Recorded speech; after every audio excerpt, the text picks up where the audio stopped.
Okay. Episode 11. Episode 11. Yes. I was close. We have some random questions from the community. Yes, we do. They're completely random. Yes, However, they are somewhat informative, somewhat funny. Let's just get going. All right. First one is, how do I lose my tummy fat? Which goes hand in hand with the second question, how do I actually get a six-pack? Okay. So this question is difficult for me personally to answer because nobody wants the actual answer.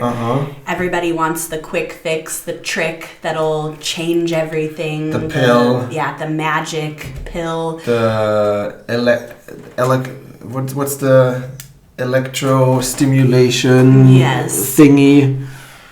There isn't a magic pill, guys. There's no magic recipe for specific tummy fat reduction. Yes.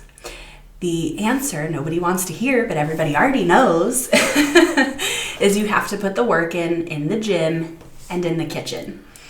Those are your two best ways. So I'll go in the kitchen first. Yeah, because it's more important. Yes. It's probably around 70-30. Yes, you cannot outwork a bad diet. So even if you're working out and if your diet's trash, you may still have some tummy fluff, fluffage. But yeah, so cutting out things like sugar and alcohol will be a huge helper with this. Processed sugars and we don't have to go into I'm just saying that kind of stuff actually is known to be stored in that midsection area first. Yes, that's another big takeaway. It's stored in your tummy area first and then everywhere else. Yes. Also, so but we have a whole nother episode on nutrition. Yes. So cutting things like sugar, alcohol, processed carbs, that's a good thing. And then eating, good quality protein, carbs, and fats, and real foods. This will get you going in the right direction. Also making sure you get enough sleep, which we also have an episode on. So sleep and nutrition have to be good. And then training in the gym. The best training for fat loss in general, there's not really targeted fat loss. Like you can do 100,000 crunches and still have tummy fluff. They do nothing for your tummy fluff. Yeah. I like the word fluff better. Me too. High intensity workouts and weightlifting are the best ways to lose fat. So things like CrossFit workouts where we have a little bit of lifting and high intensity. The more muscle you have, the more fat you burn. So this will help cut back on the fluffy areas and also get you towards that six-pack. What if I want to specifically work on my core muscles? Let's talk about what a six-pack actually is. Yes. A six-pack is, it showcases a strong core. And a strong core we need for lifting. Yes, but common misconception, your core is not just your tummy. Yes. Your core goes from the front all the way to the back. So your lower back, including your sides, including your stomach, is all your core. And all of that needs to be worked. And the six-pack just, like you said, showcases it. It doesn't actually do anything for you. You can have a strong core without a six-pack. Okay, but we all want the six-pack. Of course, yes, naturally. So how do we work on it? Do we do 1,000 crunches a day? Not 1,000 crunches. Doing things that work the all-around core, like plank holds or hollow body holds, those hollow hangs from the bar. Those that are so hard to do? Yes. That's why we don't like them. Remember all those sit-up variations we did in the home workouts during the lockdown? They're all really difficult to do. And that's the other thing I would say, varying what you're doing. Don't keep it the same. But definitely those planks, the hollow holds that involve actually the whole body. Yeah. And really get you to squeeze and tighten the core in the right way. Another fun fact, you don't work your abs by moving them. Correct. You need to hold them. Yes. Squeeze. The abs are a holding musculature, not a mover. So you only train them by holding, by engaging them, by contracting them, not by moving. Yes. So sitting up with a crunched back, leaning forward, does not train abs. Yeah? Yes. I have another good one for training core. Yes. With high intensity, the highest intensity you can possibly have. Let me guess. Sprints. Yes. My least favorite. Yes. Everybody's least favorite. Sprint training. Running, sprints, 100-meter intervals, hill sprints, those type of things. Super short, super quick, super high intense. Your core needs to be the most stable during the sprint, and you expressing so much power output from your biggest muscles. Burns the most calories, works the core the hardest, is the most intense that we as humans can do. Yes. What we can do. I would say other things also people don't really think of as core workouts that are front squats and overhead squats, because you have to have that tight core stability, and you don't realize how much you're using your core to stabilize your body until you go for a heavy front squat and you do one of these and bend in half and drop the bar because your core's not tight anymore. It requires a lot of core strength. There's tons of ways that we work on core strength without working on our abs. And those are the best ways. Sprints, front squats, overhead squats, high intensity workouts, and get your food right in the kitchen. Cool. And sleep. Next one. As a CrossFitter, what equipment do I need? Everything. No, I'm just kidding. And this is not geared towards like barbells or like training equipment. This is more personal equipment. Accessories, as I like to call them. So we all either have been these people when we started CrossFit, or we know these people who come in with the weightlifting shoes, the knee sleeves, the lifting belt, the headband, the wristbands, the elbow sleeves, the wrist wraps, the gymnastics grips. What else am I missing? The elevation mask. Jeez, I haven't seen that yet. All the things. Yeah. All of the things. Wow. Let's start for a beginner. What's the first piece of accessory or equipment that a beginner that is a couple of weeks into it realizes, okay, this is something for me, I want to continue doing this, and they don't have, they're just, they have their regular clothes on, nothing special, nothing specific. Yeah, the first thing is shoes. So every sport has a shoe that goes with it, right? CrossFit is no different. We have CrossFit specific shoes.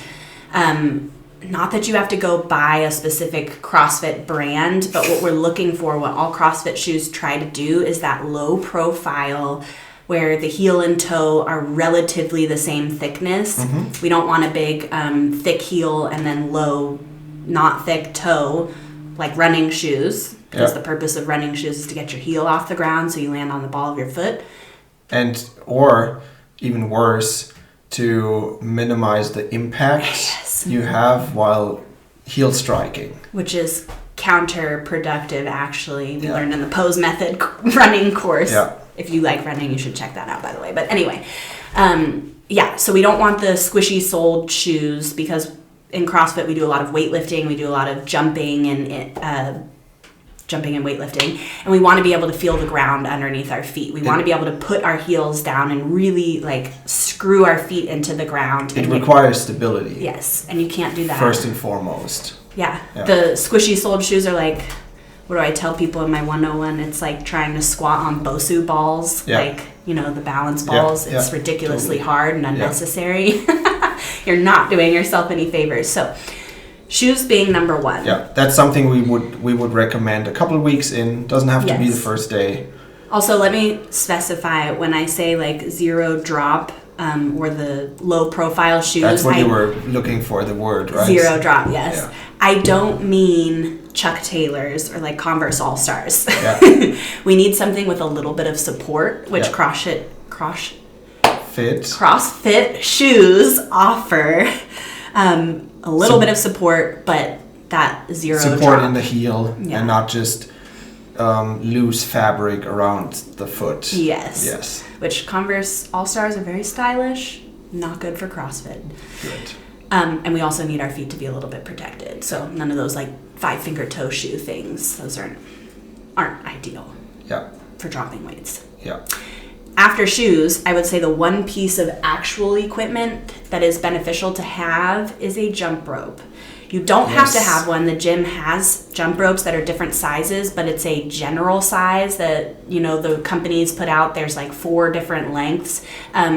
Everybody's kind of personal. It's one of those things that it depends on your height. You can measure your rope, and if you spend a little bit of extra money on a good quality rope, it can make a huge difference. And also then you don't have to, you know, pick through the frayed ropes from jumping outside that we have and all of that. That's a very, very good personal equipment piece to have. And you can find pretty cheap ones on even Amazon. I think my first jump rope I bought from Amazon was like $20, and I had it for 3 years and only replaced the cable once. So it did wonders for me.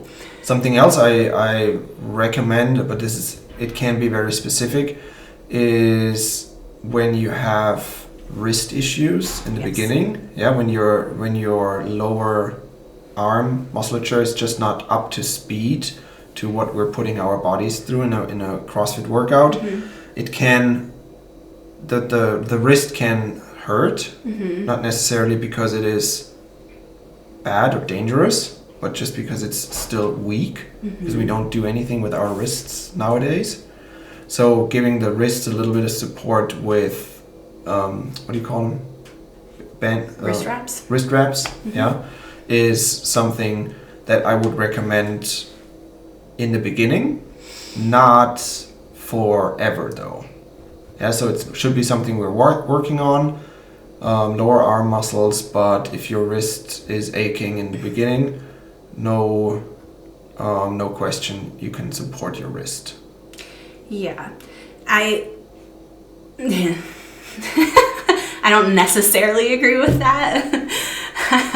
I think, yes, it can be helpful, but in the same way a weightlifting belt can be helpful. And I don't think if you have wrist pain, you shouldn't hide it by covering it up and giving something that, like, yes, it offers support, but so does a lifting belt. But if you have issues that are hurting you, you should be working on those issues, not using 100%. A Band-Aid. Let me clarify. Like a beginner that starts with the empty barbell and stuff like that and we want them to be able to move, to do the movements, when there's no other issue but the wrist. Just being uncomfortable. Yes. Yeah, that's what I'm talking about. Then I guess I'm mean because I tell people to suck it up. That you'll get used to it. The more you do it without the wrist wraps, the faster you'll get used to it. Usually it's a mobility issue. Yes, that's true. Yeah. So stretch and mobilize then. Yes. Before you have workouts where you're bending your wrist. That being said, weightlifting belts is something we get a lot of comments about. I need one? I see people using them. Again, if you cannot lift a weight without having a weightlifting belt on, you cannot lift that weight. Correct. Period. Period. End of story. Weightlifting belts are super useful for 1 rep maxes when you're going the heaviest you've ever gone. It's something you've never done and you're attempting. They offer that extra support, that feeling, so you know you're bracing, you know you're taking that big belly breath and pushing against something. Yep. Super awesome. Or in a competition, if you want that advantage, if you want to call it that, of having the extra support, cool. You should... And again, going along with our core muscles that we just built with our 6-packs, getting rid of the tummy fluff, you build up your own weightlifting belt. Your core is your own personal weightlifting belt. And if you're utilizing it well, you do not need a weightlifting belt. It's just a Band-Aid. It's a mental thing. It's like a baby blanket. You carry it around because it makes you feel good, but it doesn't actually do anything for you. Again, if you're doing the super duper heavy, never been done for you, 1 rep, cool, all about it.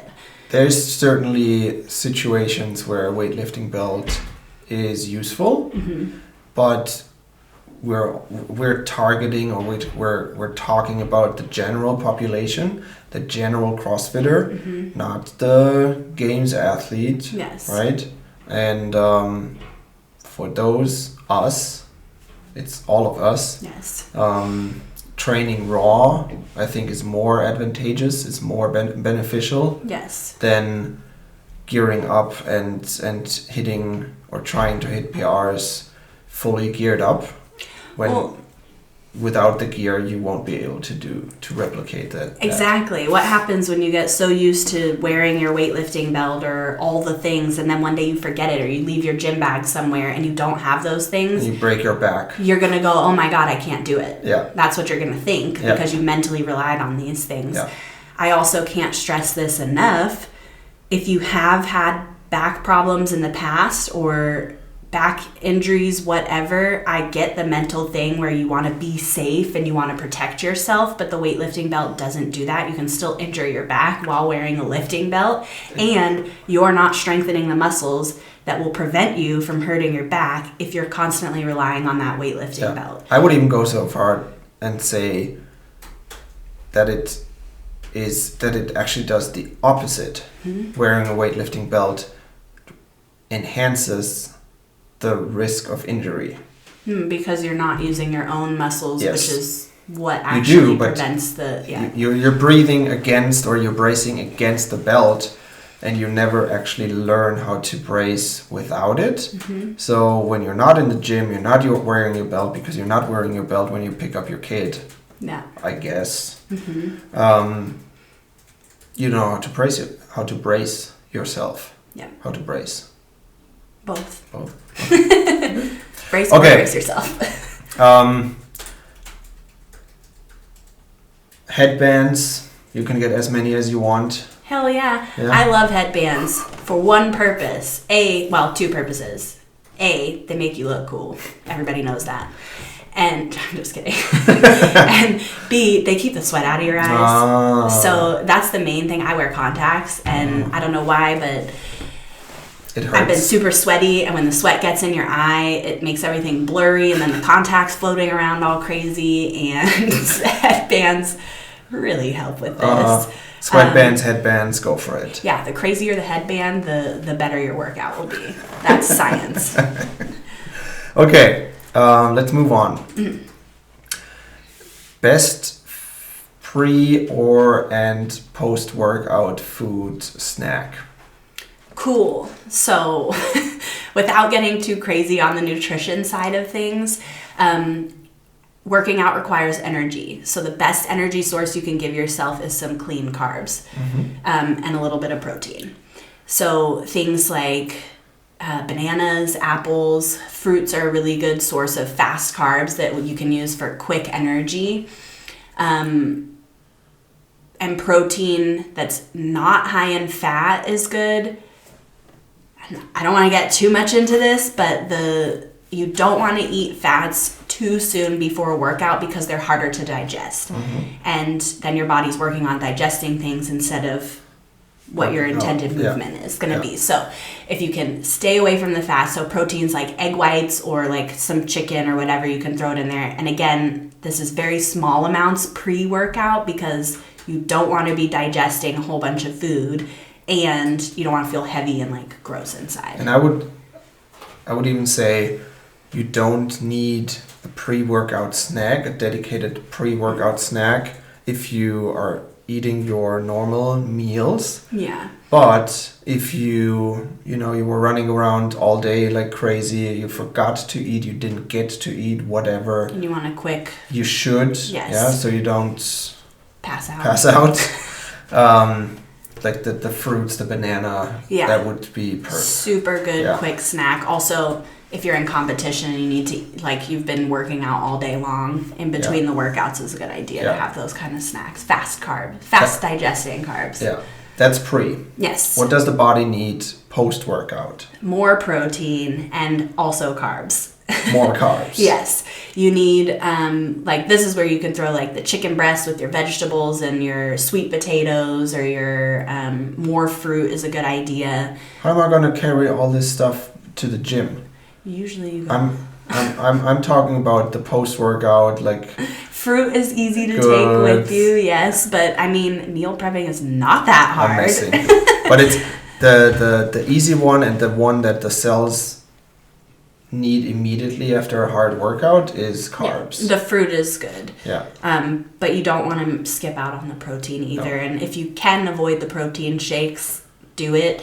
If you have no other option, then protein shake with some carbs in it is a great option also. Yeah. But try to get your protein and carbs from real foods. Yeah. And the protein is mainly important for the night. Yeah. Right? But if you're working out in the evening... Your post-workout meal is like your dinner. Good, you need all of the things in there. Cool. We had last question. One last question. Yes. That one. Why do CrossFitters chalk so much? Why do CrossFitters chalk so much?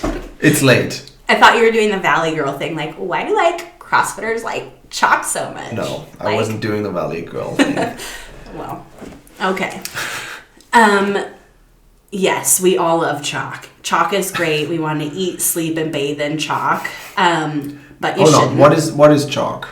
Chalk, the white powder you put on your hands that you think makes your grip better so you can hold on to the barbell or the rig. What does it actually do? It's a Band-Aid. It dries out your hands. It dries out your hands, yes, but it's just like the weightlifting belt. It's a, most of the time, unnecessary thing that becomes a mental need for people instead of an actual physical one. If it's raining outside and you're trying to hold on to a bar, use some chalk. Cool, dry up the rain. But most of the time, we should be working on our grip strength. And this goes along with, you mentioned it before, that training raw theory. If you are always training without the things, then when you do use the things, it's going to be infinitely better. Yeah. But if you always use the things that you think help you, you're never going to be able to do it without them. Yeah. So working on your actual grip strength, trying not to use chalk or trying to lessen the chalk you're using, is super helpful for actually building the skills. It's not easy in the beginning. It's not easy in the immediate... Oh, it's super difficult. Yes. Especially when you're sweaty and you're I'm sweating. There's no way I can hold on to this. Yeah. But it's actually, technically, it shows a lack of grip strength. Mm-hmm. Because grip is a combination of how slippery the surface is. And yes, by sweating, it gets more slippery. Mm-hmm. And how much force you can apply. Yeah. Yeah. And for, let's say, pull-ups, you shouldn't have to worry about your grip strength as much as you do with your shoulder strength, your lat strength. Yeah, the actual muscles you need to pull yourself over a bar. Yes.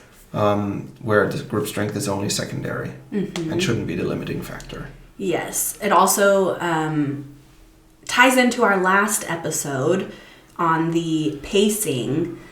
when you spend too much time doing things like chalking up your hands in between Very reps, nice. you can overpace. So Yeah. this is one of those things you have to be aware of if you're walking to the chalk bucket every single time in between reps and going, scrub one hand 5 minutes, scrub the other hand, clap it, powder it up, walk through it, eat it, and then jump on the bar.